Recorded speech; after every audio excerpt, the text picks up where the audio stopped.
Mulching ஷீட்டுங்கிறது வந்து நல்லா இருக்குன்னு பார்த்தா லைட் சூரிய வெளிச்சம் வந்து இதில் படும்போது வந்து இது எந்த அளவுக்கு ஸ்பீடாக இதாகுது, வேகமாக ஸ்ப்ரெட் ஆகுது. இது வந்து யூவி கோட்டிங்னு சொல்லுவோம். அந்த கருப்பு கலர் வந்து யூவி கோட்டிங். இந்த யூவி கோட்டிங் வந்து கம்மியாக கோட்டிங் பண்ணாதான் இந்த மாதிரி இருக்கும். இது வந்து நீங்கள் எவ்வளோ நாளும் எலாஸ்டிக் மாதிரி இழுத்துக்கிட்டே போகலாம். இதாக நம்மளோட எடுத்துக்குவாங்க, குரோ வீட்டுக்கு வாங்க. ஓரமாக உள்ளது இதை எடுத்துங்க. இது குரோ வீட்டு இந்த இதை பார்த்துக்கப்பா.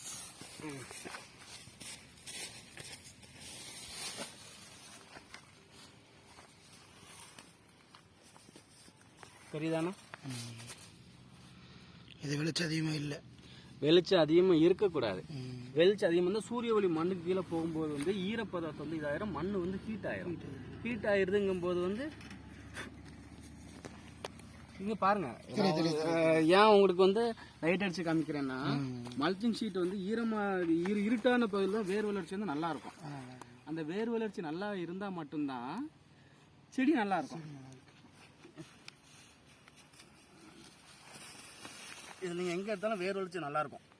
வெள்ளை வேர் இருக்கணும்.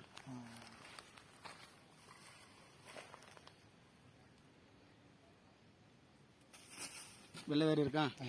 அதே இதில் எடுத்துக்கோங்க, அதில் இருக்காது. அதே காரணம். யூவி கோட்டிங்கிறது வந்து அல்ட்ரா வயலட், புற ஊதா கதிர்கள் வந்து மண்ணில் வந்து இருக்கிறதுக்கு அது இது இருக்கணும். அதனால் நீங்கள் இதில் என்ன, இது நம்பர் 1 கம்பெனி. நிறைய விவசாயிகளுக்கு வந்து அது தெரியல. அது வந்து எலாஸ்டிக். நீங்கள் கேரி பேக் எடுத்துக்கோங்க, விரிச்ச மாதிரி தான் இருக்கும். அதில் ஒரு பிரயோஜனமும் இல்லை.